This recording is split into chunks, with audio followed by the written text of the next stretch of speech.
Hello po, Paulos 9 in. Gagawa po ako ng lechon pork belly. Ngayon, may order po tayo ha. May sobra pong isa ayun sa dulo. So, kung gusto pong matikman ng lechon pork belly ng Paulos, pwede pa rin po yon yung isang nasa dulo. Ano? Siguro po, iwe-weigh ko kung ilan ng kilo ng bawat isa. Marami po siyang ano eh. Ayan po yung ano niya. Malaki din naman po siya. Siguro ito magwe-weigh ng mga kulang-kulang ano. Tingnan natin ha. Titingnan natin kung ano yung weight niya ha. Eugene, can I have yung weighing scale? Sure. Para malaman natin kung gaano kalaki ang timbang niya. Oh. Ayan po siya. And then, do we have... Ayan. Bale, titingnan natin kung gaano kalaki. Can I have yung ano, Eugene? the golden pot? Ang size niya halos pare-pareho eh. Pero, titingnan po natin. Just enough to hold it up. Hmm. Okay. Ito po yung gagamitin namin para nakaangat ha.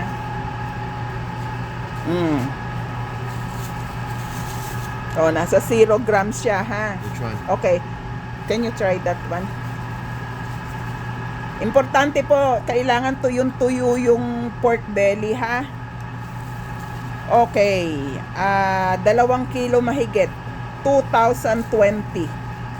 So 2020. So 2 kilo po siya ang isang piraso. O yung isa, tingnan natin kung ilan. Ayan po siya ha. Maaga pa po dito, hindi pa po kami bukas. Ito yung pangalawa na order o nasa 22.85. Inililista po iyan para malaman nyo kung paano nyo bepresyohan sa tao. Ano? 2020 at saka 22, 25, tsaka 2020. Okay, yung isa. Ganyan po kami dito. Pag may order na hindi namin wala sa menu, inaano po namin yan. Hindi pwedeng 23.41.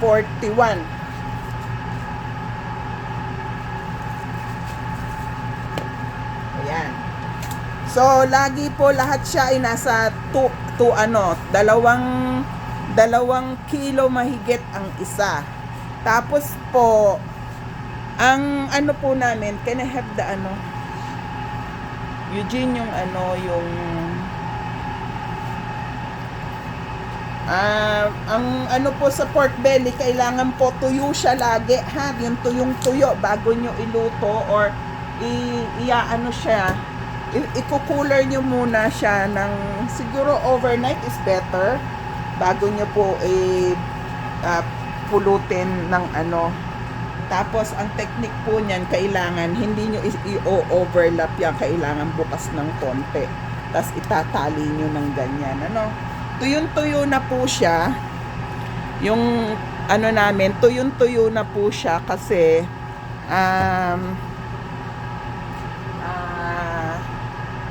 tuyong-tuyo na siya kasi po ito ay siguro mga 2 days, tapos merong liner siya. Ganyan. So, iluluto na po natin yan. Ito po ang lutuan namin ng 4 hours ha, parang naglilitsyon din tayo. Yung iba po, hindi ko alam kung paano kayo maglitsyon. Kami po ay ganito. Meron po kayong liner na ganito. I-oven ko lang po. Magsisimula po ako ng for 3 hours na 300 degrees Fahrenheit siya. Nag-heat na po kami dito. Nag-heat na po ako ng 350. Sinet na ni Eugene yung anak ko. Na siya ang chef, ako hindi ha. O ayan. Ilalagay ko na siya rito. Ayan. Ito yung mas mabigat kasi malaman. 3 po yung lulutuin ko na para hindi masayang ano. Ayan. Tapos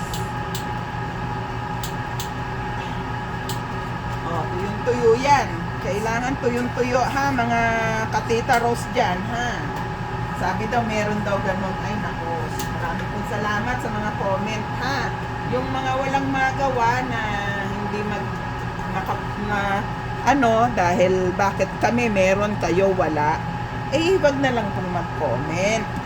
Kasi po, nang hindi makakasira sa kapwa, kasi masama po yun. Alam mo, ang Panginoon marunong sa lahat, pero wag po tayong manghuhusga ng kapwa natin. O yung nga po palang mga restaurant na nagbukas ng mga Pilipino, itry nyo po lahat yun. Masasarap ang mga pagkain sa ating mga Pilipino na pagkain. Congratulations po sa mga nagbukas na bago at saka yung mga nag-expand ng business. Ang Tita Rose po ng Paula's Dine-In, we're going to go there, pero iniiwasan ko po kasi yung utang. Kailangan po ay magawa ko ng less yung utang ko, kasi pag po may utang kayo, napakahirap pong mahirap pong mag-move on. Pero ang negosyo po ay kumikita naman. O sige, ayan siya ha. So ngayon, ang gagawin ko, mag-aano po ako ng ito, yung toyo. Importante po yung may ganyan, kasi para po umano yung skin ng pork nyo, umano tawag dito, pumula. Ganyan lang po siya. Lalagyan nyo ng basting na toyo. Yung pong toyo ko, may kasama na po siya yung malasa para masarap din po siya ha. Pero ito po ay pampakulay laang. Ha, ayan, Tapos po, habang iniintay ko yung baking, it doesn't make sense, sabi ko kasi kailangan tuyo. Kailangan po talagang tuyo habang inaano siya. Tapos pag iluluto nyo na, pwede naman pong may konting ganyan. Ha? Tapos po, pagkatapos kong lagyan niya ng ganyan, lalagyan ko po ng sa gilid ng, anong tawag dito? Ng aluminum foil po para hindi natutuyo yung laman. Ganyan lang po siya. Dark soy sauce ang gamitin nyo ha. Tapos nilagyan ko rin po ng ng konting yung parang ginisa mix para mas masarap po yung lasa. Alam mo naman tayong mga Pilipino, mahilig sa masasarap na pagkain, masasarap malalasa. Ayan. Ganyan po siya. Tapos kukuha ko ng aluminum foil na babalutin po yung mga gilid niya. Ha? Aluminum foil, babalutin ko dito. Kasi para po siya hindi lumalabas yung hindi dry yung loob. Aluminum foil, magbabalot tayo dito. Ayan, para po ayan, tapos na yan. Ito, tapos na to. Ayan ha. Ganito po kulay niya. Pero pag po naluto siya, nagiging parang brownish na, parang orangey na We will see. Ayan po ha. Babalutan lang po natin yung aluminum foil para hindi po siya masunog maigi. At saka yung pong tubig ay hindi masyadong lumabas. I mean yung moist ng pork. Okay na.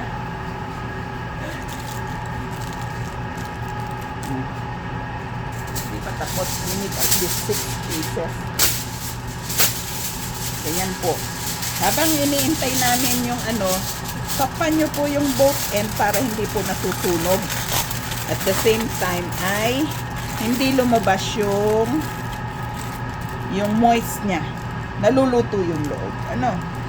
Ayan, ganyan po kami. Ganyan ang gagawin natin, ha. Po, iyan mga special order, ha. Sinubukan sabi niya, daw. Sabi ko, we will see. Sabi ko kung tumawag ulit. Tita, na. Sabi ko, sige ka ako, lulutuin ko na sa iyo. Para sa iyo. Ayan ha. Ganyan yan. Kailangan prepared tayo, ha? Alam mo naman, dito po sa Paulos, we treat our customer like we're own family. Oh. Yung end lang naman po. Tapos medyo sikip-sikipan nyo para kumapit siya. Tapos huwag nyo nang paggagalawin pag pag niluluto na, ha. Oh, ayan, oh.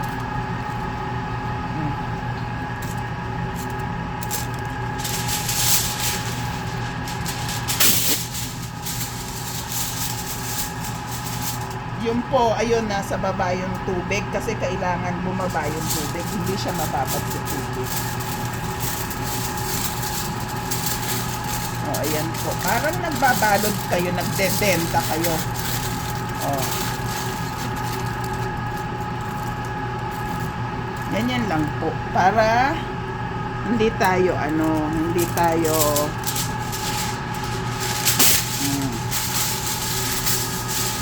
So, naka-preheat na po yung oven namin ng 300. Ilan yun, Eugene? It's at 300 degrees. 300 degrees Fahrenheit, ha? Bali, 140 something degrees centigrade. Dito po kasi sa Canada, centigrade ang gamit namin, hindi Fahrenheit. But, karamihan po ng mga dito ay, ayan po. Ayan. Oh, ayan, ha? Yung mga end lang, ha? Huwag yung balot na balot at baka mainitan. Ayan. Oh. Pag po ganyan, wag tayong nag-iinarte. Oh. Pag kaya naman, gawin na natin. Oh, yung mga magko-comment dyan, ha? Kung hindi naman makakatulong, wag nang mag-comment. Okay? Hindi po natin kailangan yung mga comment na ganyan. Love lang tayo. O, ilalagay na natin sa oven, ha? Naka-preheat na siya. Ayun, oh, umiinit na siya. Ayan. Ayan po yung oven namin. Na commercial, po, yan yung oven namin. So, ilalagay na po namin yan. 3 hours po na ganito, ha? O, yung mga umorder, eto na. Kagandahan po, pag ginawa nyo ng, naiaangat-angat ko siya. Ayan. I think that one is good. Okay na siya. So, 300 po siya. Tapos, ang gagawin po niyan ay nako, eto pa yung namin. Lalagyan po, puli po namin to. Dito namin nilalagay yung mga namin kasi yan po ay lalagyan ng ito, lalagyan po iyan ng mga para hindi ka nagbubuhat ng mabibigat na karne, yung mga kahon. Ayan po, nagpapakulo po kami ngayon ng crispy pata. Ayan, crispy patang masarap. Ganyan po karami, linggo-linggo ang kulo namin. Inabot kami ng 2 araw para magpakulo kasi minsan natuto siya. So we have to wait for that one po, yung pork belly. After 3 hours po, bubuksan ko, i-check ko, tapos po, pagkatapos po nun, itataas ko ang temperature ng 425, 450 degrees para po maging crunchy yung balat. For 1 hour naman po yun. Okay? So bye, Tita Rose again.